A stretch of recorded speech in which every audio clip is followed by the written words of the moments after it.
Good day, everybody. Welcome back to Swordwell Forge. If you've been following along in our 101 series, we're ready now to put our final finish on our blade. There's a lot of different finishes you can choose from. I'm not going to go over all those right now, but you can blacken it, you can do a stonewash finish, mirror polish, and that's just a couple of them. But most of any finish that you do starts with hand sanding. You're going to have to do some hand sanding. And I am going to do a hand sand finish on this blade today for two different reasons. One is it'll help you get that base so you can expand on to different finishes with the hand sanding. And also I'm going to be going for my journeyman test soon. And so I want to kind of practice more on doing a hand sand finish. So that's what we're going to be doing today. So I'm going to show you a couple tips, things that I've found work for me, because of all the different steps in knife making. Let's just face it, hand sanding is probably the least glamorous, but it is a necessity. So more work, less talk. Let's get right into it. Okay, so getting started, this is how I do my hand sanding. A lot of people have knife maker vices. I don't have one just because I'm cheap. This setup works pretty well for me. All you need is a small vise or a big vise. I've got two vices that I use, and I just clamp in a 2x4. And you'll need a couple screws. And there's two ways I use this. I'll show you both ways. But basically, we want something to hold our knife steady while we're sanding it. Now, you can put it out here if you like, or you can put it up more. A lot of times if you're doing a thinner knife, the blade will flex quite a bit, so having it out here is not as optimal. But all I do is I'll take two of these screws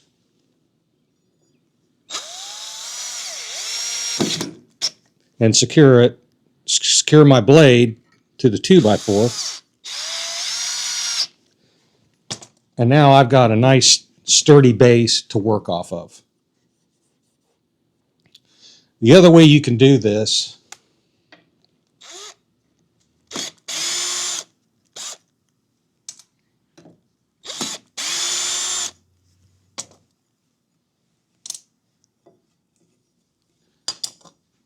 is you can turn your 2x4 sideways.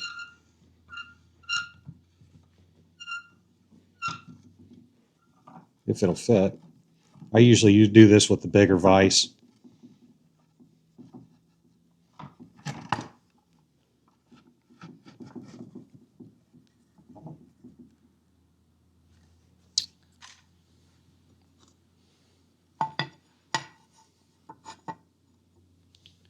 And you'll take some C-clamps and you just clamp it to the 2x4 that way.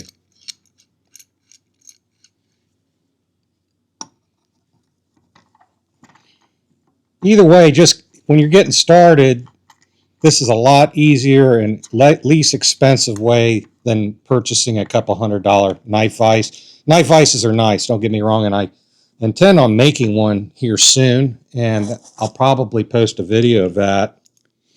But with this, I mean, this doesn't require a lot to be able to secure your blade and get a good hand sand on this.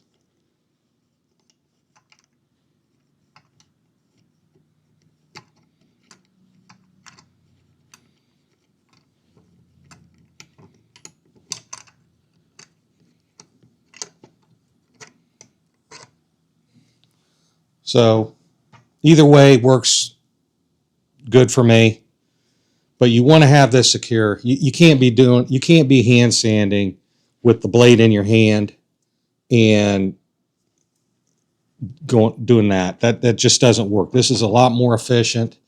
It's safer. The biggest thing you want to keep in mind is your edge right here.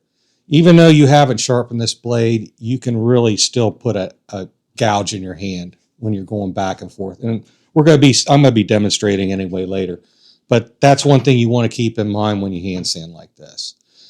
Next, we're going to go over to the work table. I'm going to show you some of the sandpapers I use and some of the other things you're going to need to get into hand sanding and get a good hand sand finish. Okay, before we get started, I'm going to show you some of the tools and equipment that I use when we're doing hand sanding. First thing is I have a 1/2 inch by 1/2 inch piece of square bar here, and I use that. I wrap the sandpaper around it because you want to be able to put some pressure on the blade when you're sanding it, and you just really can't do that by hand. So I'll get whatever piece of paper I want to use, what grit I want to use. I'll wrap it around here on this. Now you can buy sanding blocks and stuff through specialized for this, but really keeping it simple, this works just fine for me. Sometimes with the higher grits, I will use a sanding block. It's not as rigid, but it does soften things up a little bit more. So with the higher grits, sometimes I'll use just a sanding block. Another thing that I use is I'll spray the blade down with Windex. What this does is helps keep the sandpaper from getting clogged, and it just extends the life of each pass on your sandpaper. So you're not spending a ton of money on sandpaper. So I use Windex. Some people use WD-40. I guess you can experiment with what you like, but I just use Windex. Now, majority of your hand sanding is going to be your first phase. You're grinding out, or you're trying to hand sand out all those lines and marks from the belt grinder. That's why I use a roll of this 220, and I'll put a link in the description where I get this on Amazon. But I find this to be, I like it in a roll instead of the sheets. Now, once I progress to like 400 and 600 and on up, I use sheet paper, Rhino Wet. I really like it. But for my 220, my first initial sanding, I just use a roll of 220. I don't even know who makes this, but I'll put a link on Amazon. So as I mentioned before, we have some 400 grit, and that's all we're going to be going up to today is 400 grit. With the ABS, when you test, they want a 400 grit finish, and it looks good. But I'm just showing you, you can get this in 600 grit. When you go, like when I do my Damascus, I go all the way up to 2000 grit, because the more mirror finish you have on your blade before you acid dip it, the better your pattern's going to pop. So I take it all the way up to 2000 grit, and then I even hit it with a buffer, and it almost looks like a mirror before I dip my Damascus blade. But you do that in progressions. You go from 220 to 400 to 600 to 800 to 1500, and by the end of the day, you might as well have a trash can next to you, because you're going to be making a mess. So also, I sometimes you can get these are like Scotch-Brite. You can get this at like Home Depot. I'll put a link in the description also where I get these. But you can get these in different grits, and it kind of softens everything up. So I'll make a couple passes with some of this. It just cleans everything up, and also like if you get like a little scratch or something like that, these will help get that out pretty easy. So we're going to go over, and I'm going to start showing you how I hand sand. I'm going to show you some of the places you want to look too, because there are some places that are really difficult to get out, to get the scratches out. So we'll go over and we'll start sanding.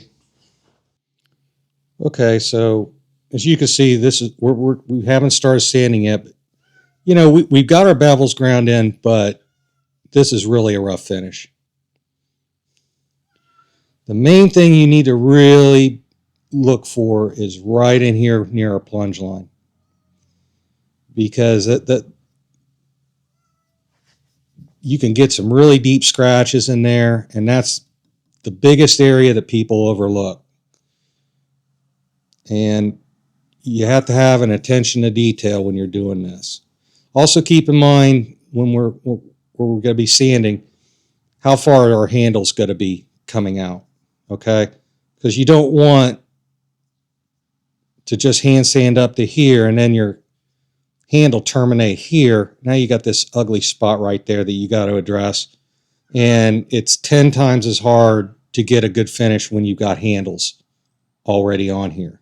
So always keep that in mind. Where is my handle going to terminate? Okay, so what I've done here is I've cut off about 10 inches of my roll of 220. And I'm just going to wrap this tightly around my sanding bar here.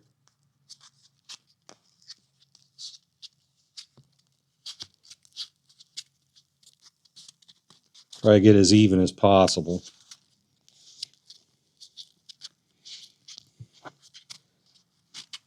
And the first thing I'm going to do is demonstrate why you want to use WD-40.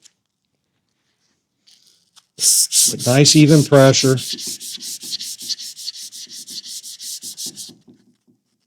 You see how that's all getting loaded up just really quick?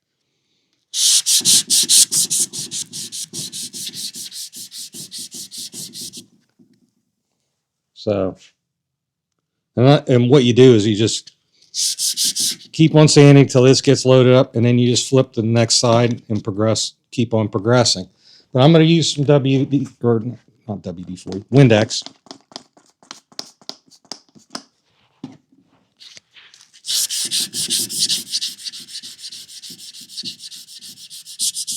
And really focus, like I said, in that area of the plunge line.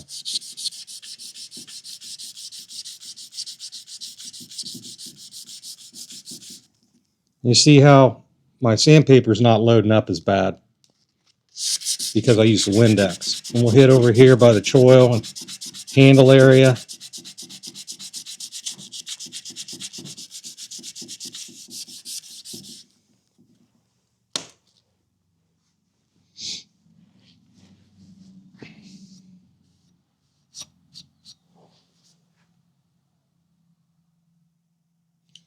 So already you can start seeing that some of those grind marks are going out.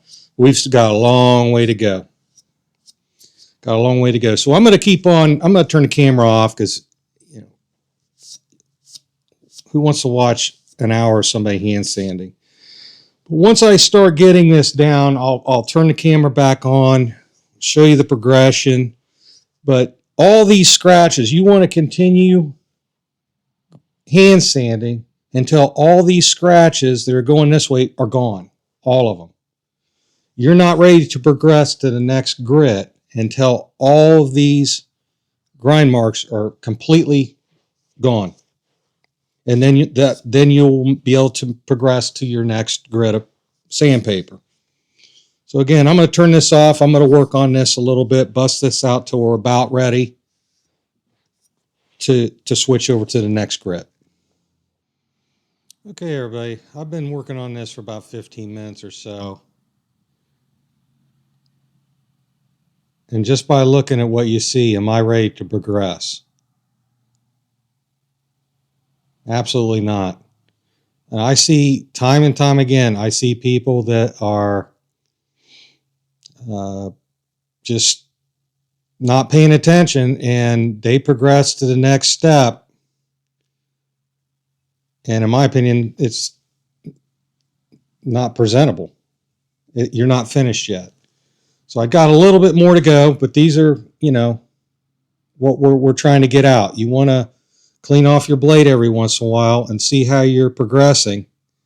But I obviously still have quite a few scratches in here that I need to get out. Let's look near our plunge line. Now the plunge line, I always focus on that. That doesn't look too bad right there.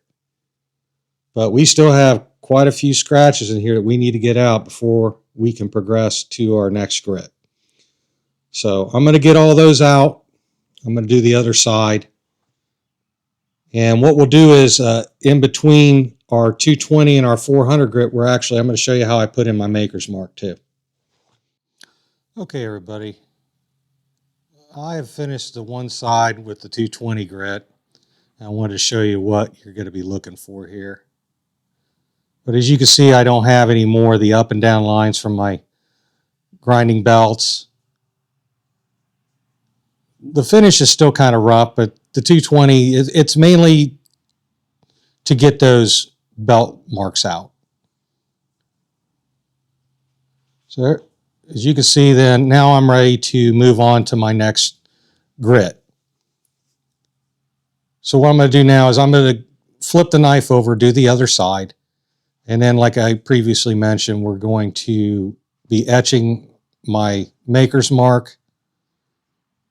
And then we will be progressing to the 400 grit. And we'll be stopping at 400 grit. You'll be surprised at how good of a finish you can actually get with just 400.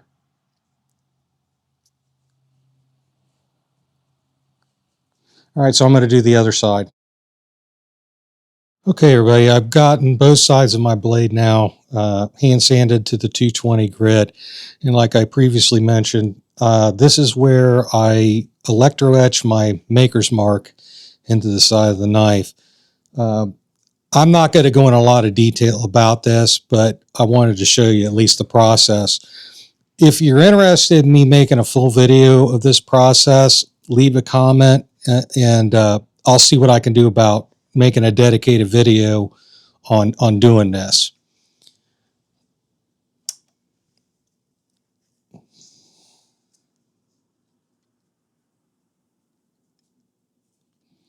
I get my stencils and my solution from IMG.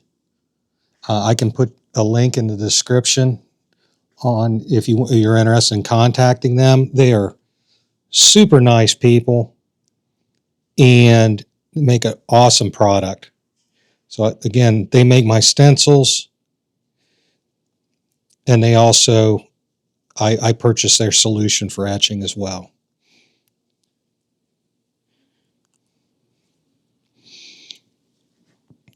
And what basically this is doing is it's putting a current through the blade, and I'm actually removing steel where there's an opening in my stencil. But you don't want to press down too long. And also, if you notice, I'm using electrical tape to secure my stencil, and also to just so I don't get any like burn marks on the edge or something.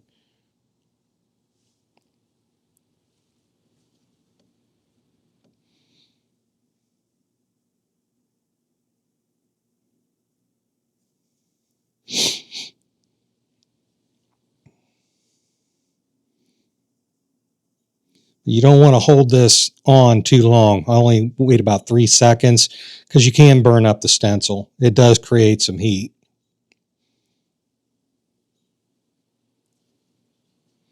And when I look at this blade, it looks like I might actually have to hit a couple more spots. I didn't get all the scratches out, but we'll get that.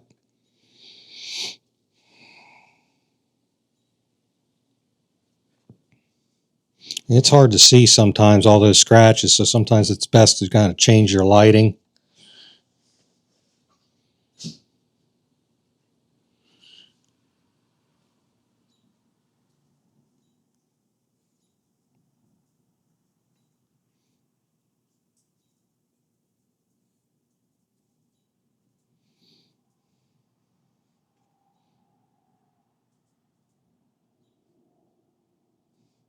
Okay, so now I'm going to check that. Turn this off.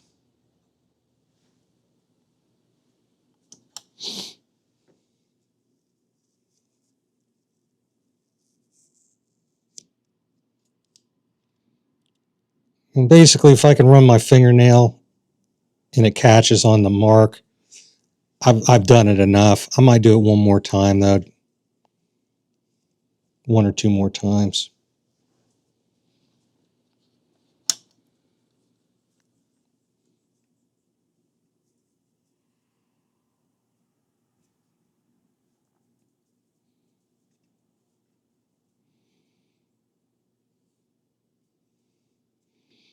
Okay, that should do it.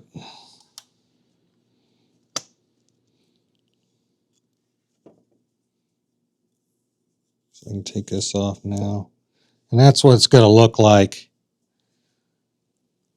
when you're finished. Not when you're finished, but want to get some neutralizer, because the solution it's like a salt solution, and it can be kind of corrosive. So we want to neutralize it.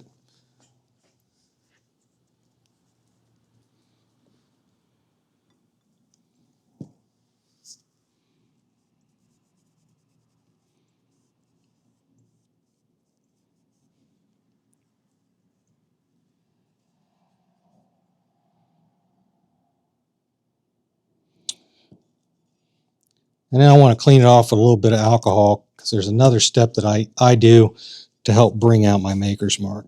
Yeah, there's a couple spots I need to sand a little bit better. But now's the time to find out.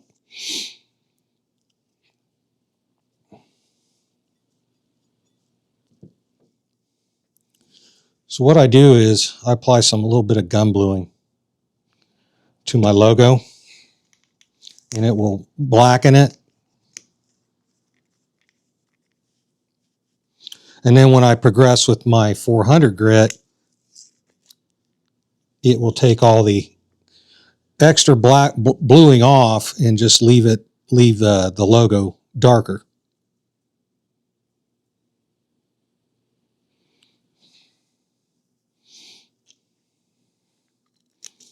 So I just let that sit on there for a couple minutes,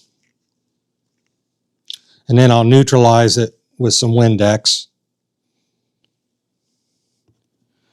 And what I'm going to do is I'm going to turn the camera off, get rid of those extra scratches that I do see, and then I'll put it back in on my 2x4.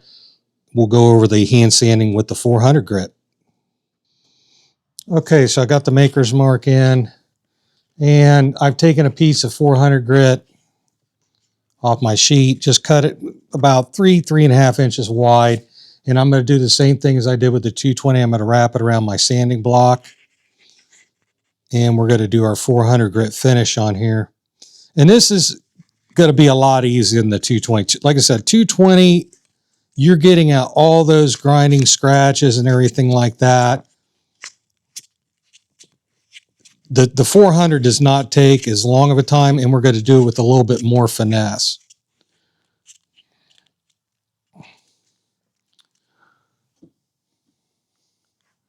Because you can see some swirlies in here and stuff. That's because you're kind of aggressively with your 220, just trying to get all those belt marks out.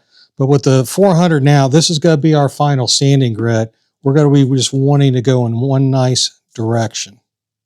Okay, so we get a nice satiny finish. No lines going horizontally or swirly or anything like that.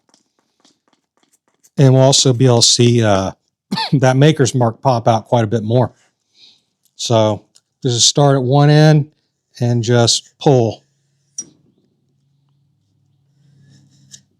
And when I'm at my plunge line, sometimes I'll take that corner and kind of stick it in there and pull. Because the plunge line is usually where you see most of the scratches if you didn't get them all out. So I put a lot of extra attention in those plunge lines. And as you can see with my, you might not be able to see it very well. Let's clean this off a little bit. There's my maker's mark right there. Nice and crisp.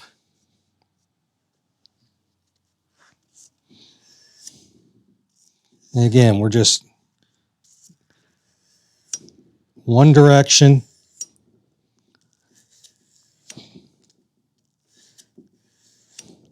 So I get nice, clean, straight lines. And again, this doesn't take near as long. But I'm looking to make sure that I get all those the scratches from the 220. And some people, when they hand sand, they go in opposite directions. So if I was going straight with my 220, with my 400, I might want to sand it in this direction. But because I'm stopping at 400 grit, I'm just going to keep on going straight back and forth. And just pulling towards myself. And being mindful of where this edge is, because again, that's not sharp, but it can still bite you.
So let's zoom in on that a little bit.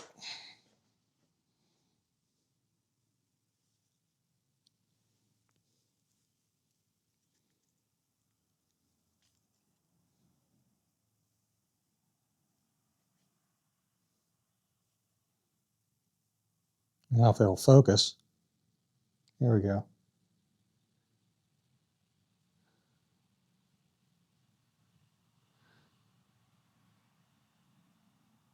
So that's about where we want it. I might be able to go over a couple more passes, but it's nice and clean. There's no big gouges in my plunge lines. Maker's Mark stands out a lot better. And so now I'm ready to do the other side. Also keep in mind too, you are going to want to do the spine. Okay. I'm not going to video it the same process. I don't go in the handle area though, because when we do our handles, we're going to be grinding off excess wood or handle material. It's going to scratch up the handles, and we're going to clean that up when we do our handle phase. But again, I'm going to maybe do a couple more passes on this, flip it over, do the other side, and we'll be finished with our hand sanding.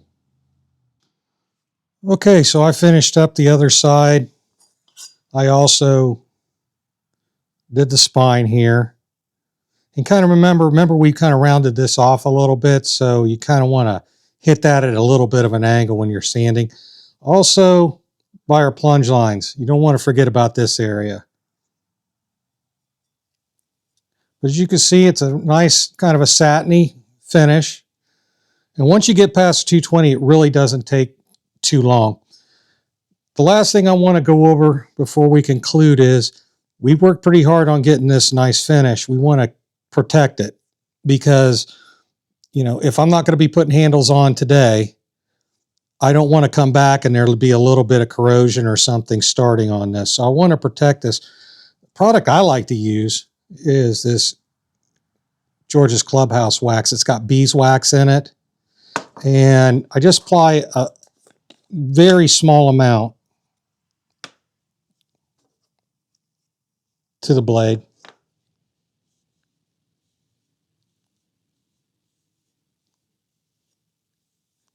And that'll ensure that, you know, if there's any humidity or a cat pees on it or something, you're not going to come out and there's a big ball of rust on your blade you've been working so hard on. One thing I like about this too, it smells good. It smells like honey. So there's just a light film and it'll protect it till you're ready to move on. So there you go. And if you wanted to proceed more, if you like a nicer finish, you would just keep on progressing. You know, your next step would be 600 grit. And just like, you know, with belt progressions, we have sandpaper progressions. You just don't want to move on until you've cleaned out all the scratches from your previous grit. Boom. Okay, so that's going to conclude today's video on hand sanding and finishing.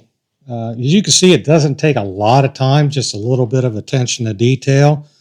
And our blade's looking really good now. Our next step is going to be putting handles on here. That's going to be the next video in our 101 series. And we're almost finished. We've just got to do handles and we have to sharpen it. So I hope you learned some things today. Thank you for tuning in. If you got any questions or comments, you know how to reach me. Just leave a comment below and we'll see you next time. Stay sharp, everybody.